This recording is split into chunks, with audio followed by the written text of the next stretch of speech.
Raul for Bass Musician Magazine, and today we have the great honor and pleasure of chatting with Nathan Lerohl, who is a bass player with Cirque Du Soleil and playing with Ovo.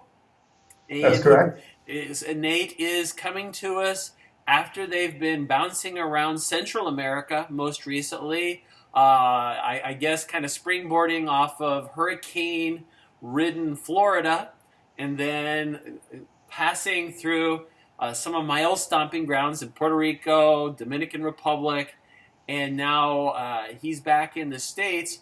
So we will talk about the show a little bit, but Nate, tell me a little bit about yourself. Let's start kind of from the beginning. Where are you from originally? Okay, well, I grew up in the south suburbs of Chicago, and I started playing music when I was young, around, the typical piano lessons, the little orchestras in grade school and everything. And at some point found my way to guitar in about 6th grade. And then, like many bassists, I played guitar for quite a little while, and then the band I wanted to join, they needed a bass player, and here we are. So, I made the leap to the dark side, if you will. And, so that's how I got started. From there, I played through, various local bands, doing mostly metal, actually. A lot of hardcore metal, and I used to think that was the way to go because of the speed, it developed your dexterity and your speed, and I still feel like that's benefited me quite a bit. Gotcha.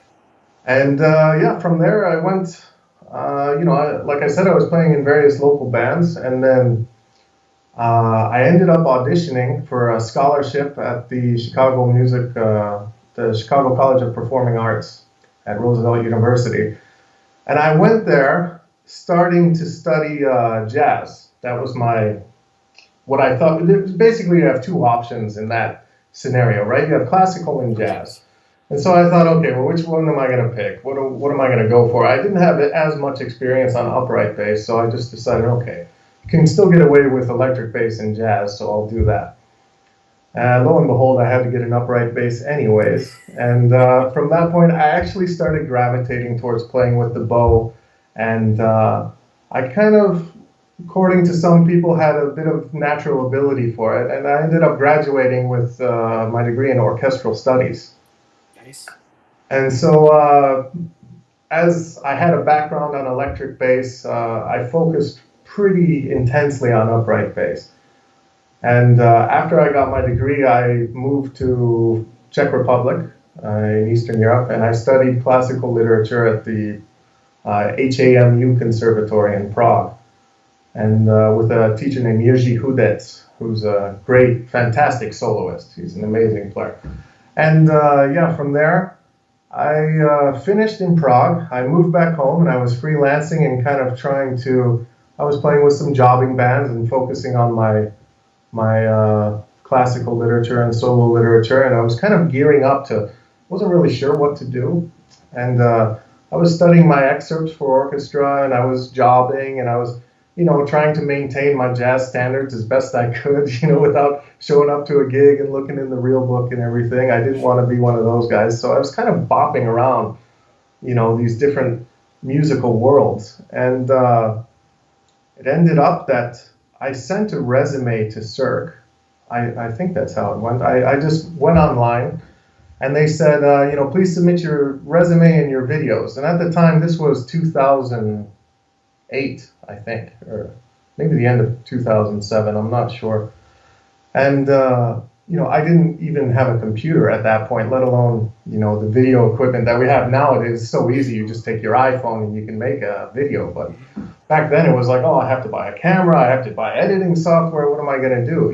So I just submitted my resume and thought, I'll get back to it. And so they called me, and I think maybe in March they called me, and they said, yeah, we're going to do an open audition in Chicago, and we'd like for you to come by. And I thought, well, it's better than me buying a video camera. Sure. So might as well do the open audition. And we did the open audition. I think that was in, like I said, March maybe, but I can't remember. Anyways, after the open audition, I got a call from them in the summer, and they asked me if I could go to Japan for a couple years. And, I was driving to the gig that I was doing at the time. It was a theater gig in Wrigleyville. And, this guy calls me up and he has kind of this strange accent that I didn't expect to hear. Mm-hmm. And I said, hello, this is Nate. And he said, hello, Nathan Lerohl. I said, yep, that's me. And he said, and he asked me about going to Japan. And I had my upright in the back of the car and I pulled over to the side of the road and sat and thought about it for a second. And, yeah, okay, I think I can do this. And it was about that quick. And so I went to the gig that day and unpacked my stuff and sat down and kind of sweaty a little bit. It was summertime. And so the MD looks at me and he goes, hey, you're in a hurry or something? What's the problem? I said, I think I just got a job with Cirque Du Soleil, but, I haven't signed anything, but I'm not really sure. I'm not really sure how I feel. But it was a great moment. And that was kind of what got me there up to and then here I am 8 years later, roughly. So you went to Japan for a couple of years? Yeah, I think altogether about 18 months. Okay. I was in Japan. That was with a show called Corteo, which has since closed. They're reopening it now. But yeah, that was a fantastic experience. And then from there, did you transition over to OVO right away, or? No, I did Corteo for almost up until, December last year. Okay. So from 2008, I was on Corteo. It was a great gig for a bass player. It was upright bass and electric bass. Nice. Lots of arco parts. Really, that was a good fit for that show. And so that was not much reason to leave. So I stuck with Corteo. We did Japan, went through Russia. We spent a few years in Europe. And then we pushed on to South America for a few years, and then we went straight up through Central America, and then we ended up back down in South America in Quito, Ecuador. Gotcha. Yeah. Well, and one of the things I always like to share with our readership is that Cirque is one of those amazing organizations that has live music with their performances, and I'd say in the lion's share of the shows that they have. And it is, I kind of separate them because they have the traveling shows and they have fixed location shows. And so the ones in Vegas is a bouquet of Cirque shows, but you've got Orlando with Downtown Disney. I think they've renamed it, but that general area. Mm-hmm. And they have such the shows that are traveling are still preserving a part of the circus tradition using a tent, and they still manage to bring across these amazing shows, none of which have animals. These are all human shows, and they're just incredible manifestations of creativity. Every detail that you see, from the costuming, the musicians are often in costume. So it's one of those things that you've got to be comfortable with being part of the performance, and not like many bassists that are hidden in some pit underneath the stage that nobody ever sees and nobody knew they were there. It's like you could very much be a character and be seen, at one moment or another. With some shows, they'll even have, with Ka, our friend Derek, has a moment where he goes out on stage. And so they've got him a wireless rig setup, and he goes out and he's visible. You're kind of going, oh my gosh, so you got to be kind of comfortable with that whole thing. Now, circling back to OVO is one of my favorite shows. And I have to say, I absolutely enjoy them all, but OVO has an element that I identify with particularly, and that is the Latin/Brazilian music.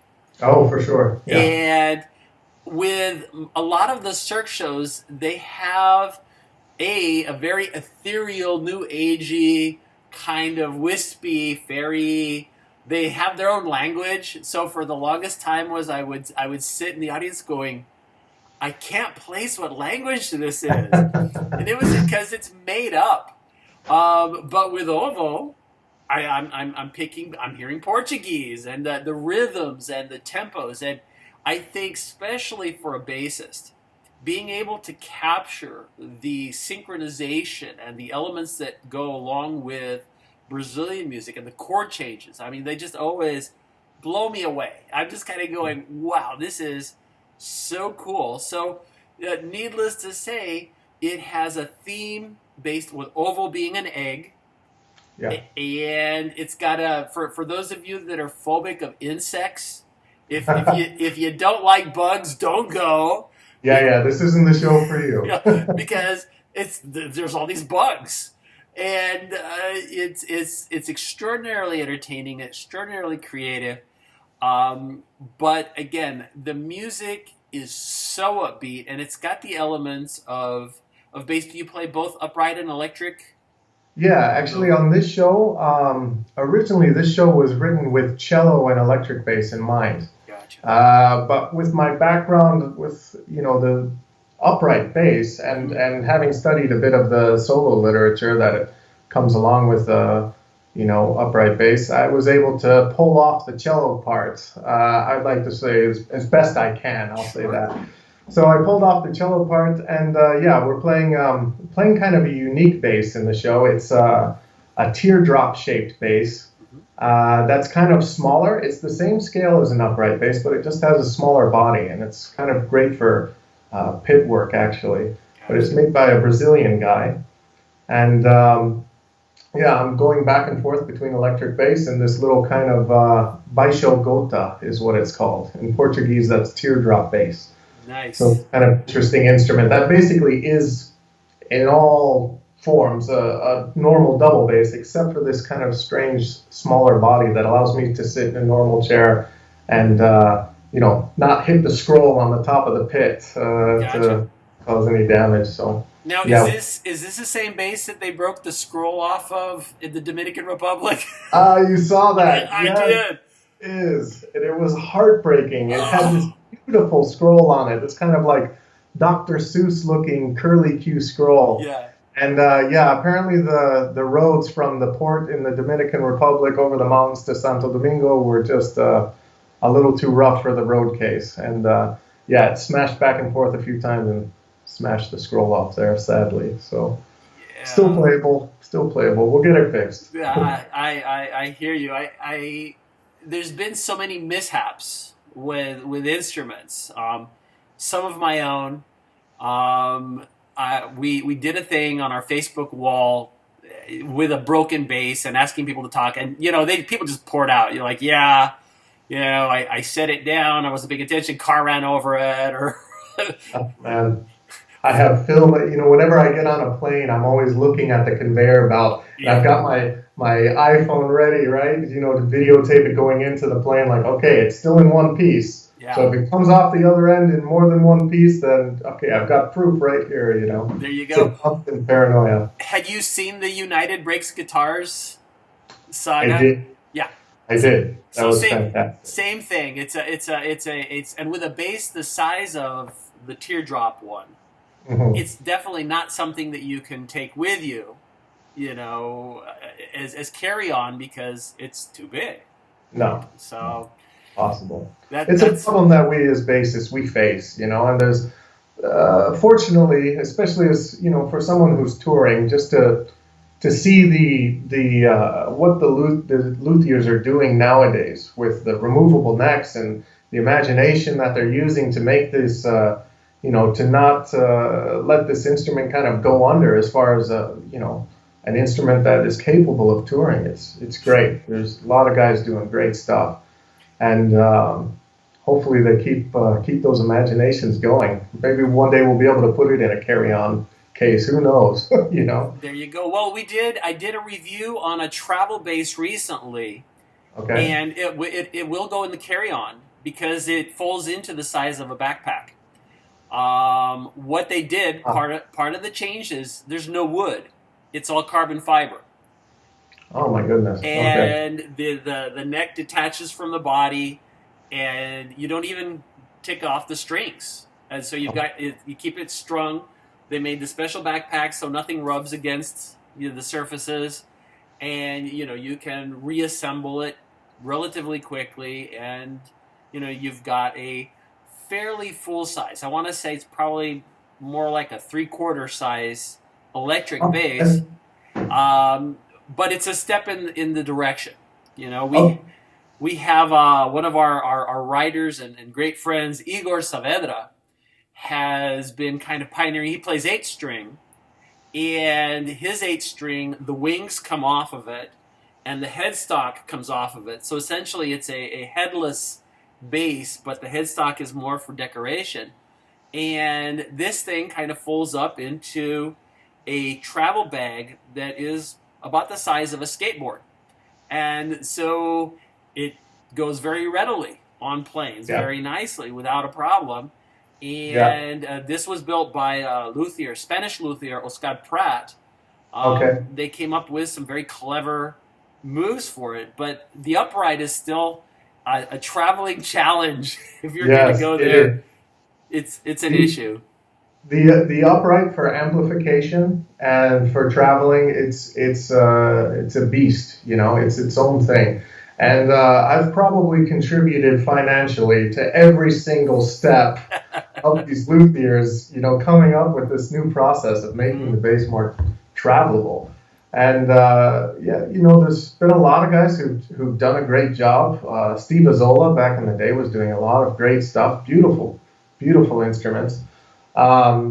Fernando Fonterrada, the guy who came up with the Baixo Gota, that's kind of his answer to a travel bass as well. Gotcha. He's toying with the removable neck option, and they're doing great stuff. And we have no choice because we need, it's such a great sounding instrument into that sonic spectrum. We have to make these adjustments, and the industry is forcing us to do it.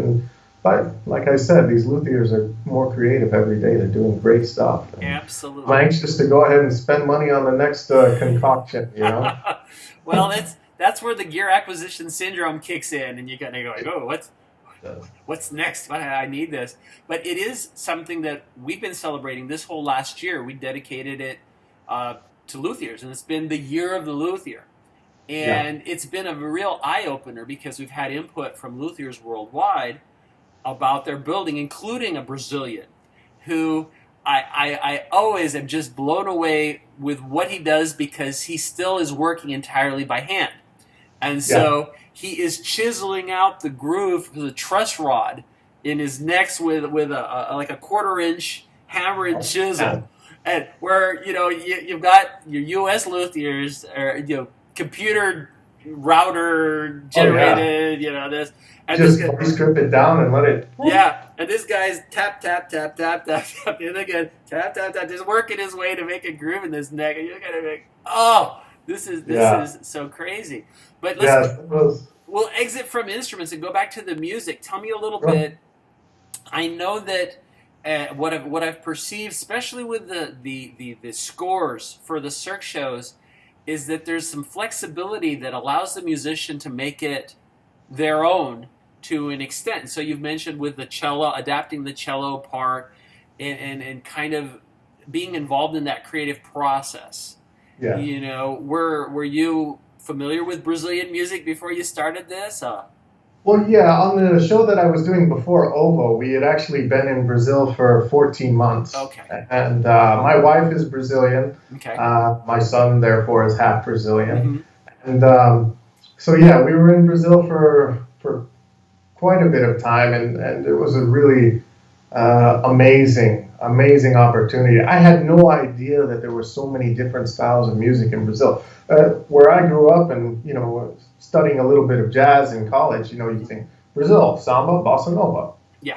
And that's pretty much where a lot of people's, idea of Brazilian music ends, but there's forró, there's frevo, there's all these different styles and, some music that happens, at different times of the year and all of this stuff. And it's just amazing, the different percussion instruments, the different rhythms that, very subtle nuances that are, just these slight little differences that change almost the genre. It's still Brazilian, but it's a different kind of music.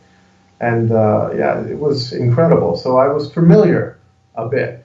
I'm not a Brazilian, Yeah. but I'm familiar, right? Well, it certainly helps, and I've run into instances where I've been playing with a drummer, and it's a samba, Uh-huh. and I'm trying to impart upon him kind of the sway of the music versus it's not a Valkyrie marching down the road here. There's a Yeah, swinging motion that kind of goes with this that you have to kind of capture for it to be a samba.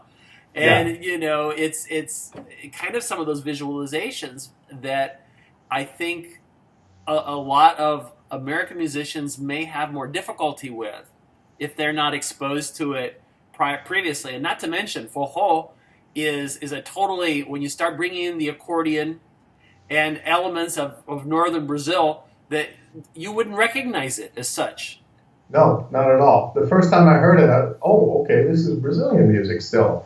But because, it kind of, it went away from the stuff that I was so familiar with, what I would call tradition as a foreigner, not Mm-hmm. being from Brazil, what I would Sure. call traditional music, which would be the samba and bossa nova. But yeah, when I first heard the forró and okay, what is this stuff? What's this all about? And the stuff that they were playing in like Festa Junia, this Mm-hmm. kind of really happy, uh, almost like these kinds of weird polka melodies, that were kind of going on. It was very, very eye-opening to see that. And we were in Rio just before Carnival, and so I went to a lot of the samba schools that were preparing for Carnival, the parade, Wow. and everything. And the percussion in those, basically the percussion are the different instruments. It's all drums, but they function as different instruments. And to hear the pseudo drum, hammering out the samba, and just imagining, okay, so being able to in my mind, fit the bass in that sonic space, Mm-hmm. which was so dense, and just kind of learning about how that worked and trying my best to understand it was a great little level jump for me musically. Not that I obtained a higher level, but just that I could see how much more was out there, and Totally. and try to understand it as best I could. But mostly it was just about sitting there and listening to that fantastic music. Absolutely. And some of the elements of Ovo do have the accordion, so I kind of Yeah, see them as a little more forró-ish, you yeah, know. absolutely. There's a couple songs. There's the the kind of closing song is a forró. Mm-hmm. Actually, it's just called forró. Mm-hmm. We have a different name for it in the show called Banquet, and that's kind of when everything comes together at the end. And I won't give away too much of the plot that's there, but basically everything at the end comes together. It's a big happy ending, and they have this big banquet, and it's a forró song that we play. And then before that, there's a Diablo act that's kind of more of a frevo kind of flavor, Mm-hmm. Festa Junia as well, I've heard my wife say. And yeah, they try and incorporate some of those different elements, obviously. And even more, they kind of encroach on the more modern Brazilian pop as well with some of the electro stuff that they're doing. And also the bossa nova. We Yeah. open up the second act with a bossa nova tune, a really beautiful song.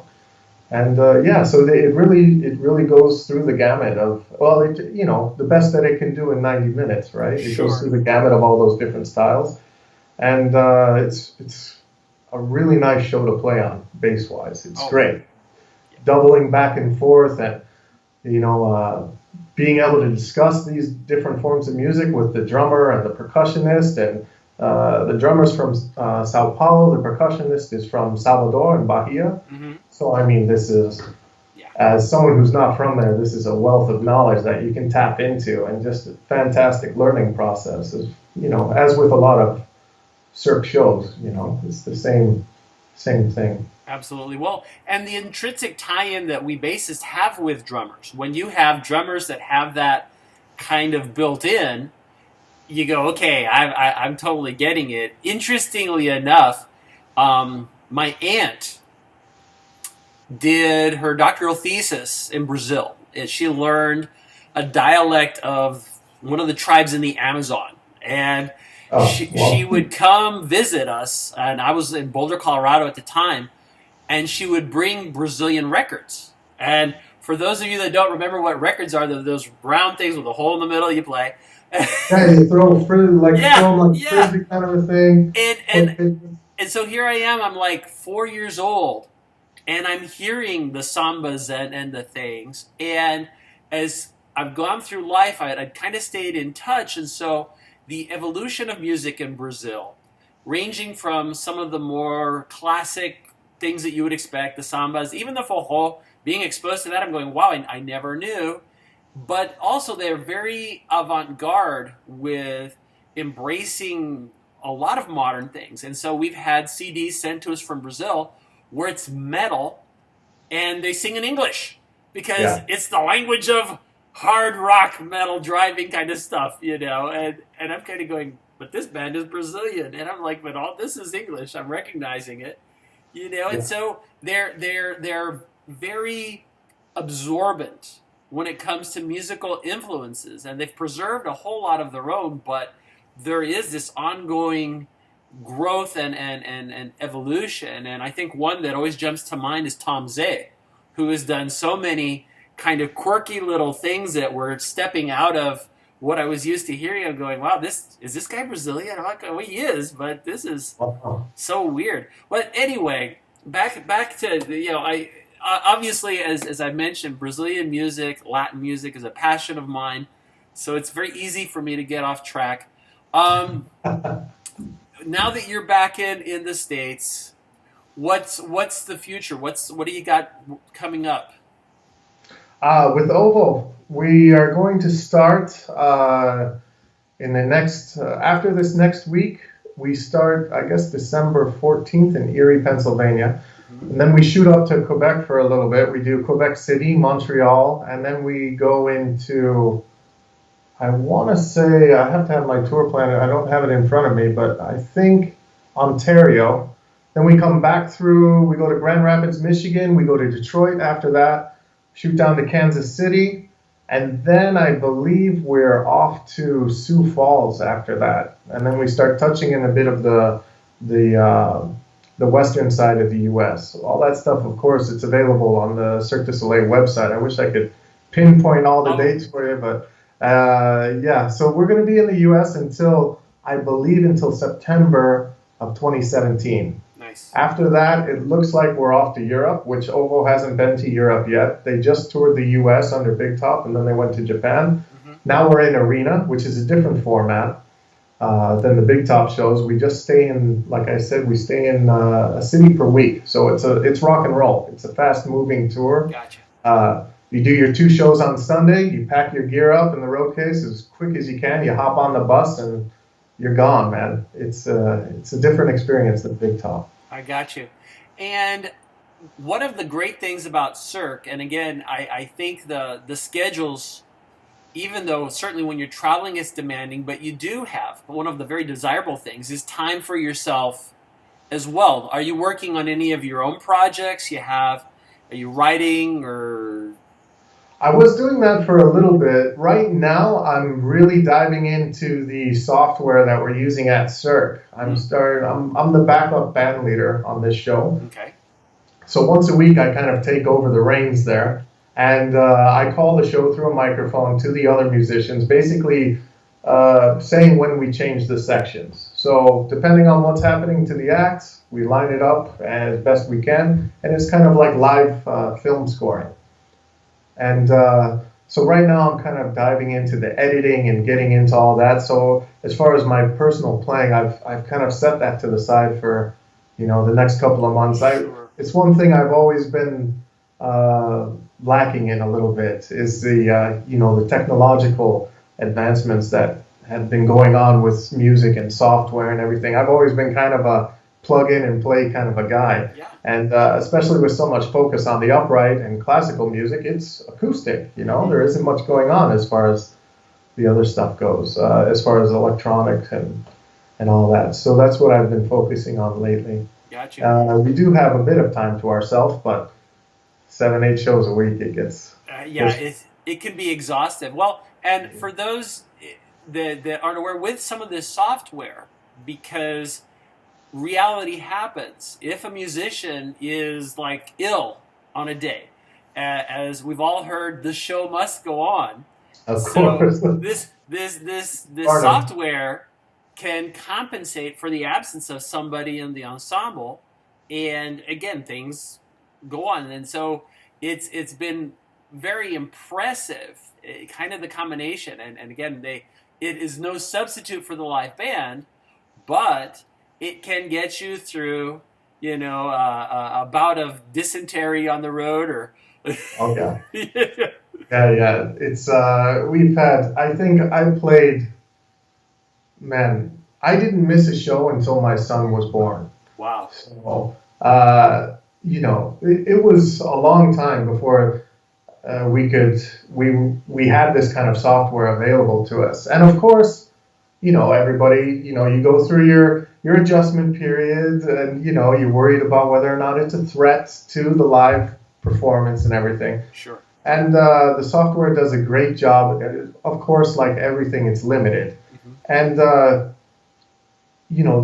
way the software works is the song is cut up into various sections, obviously, and there's marking points when those sections have changes. And so when someone is absent or sick, or they need to, for any reason, miss the show, we have a track of that person playing.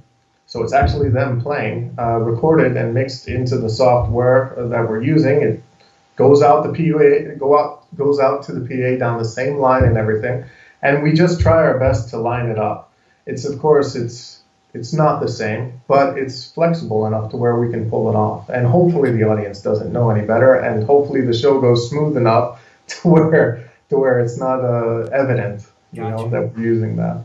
Gotcha. But yeah, it is a saving grace, especially on the road when you're changing a city a week and all that stuff, and there's no time to find a sub or anything like that for 1 or 2 days.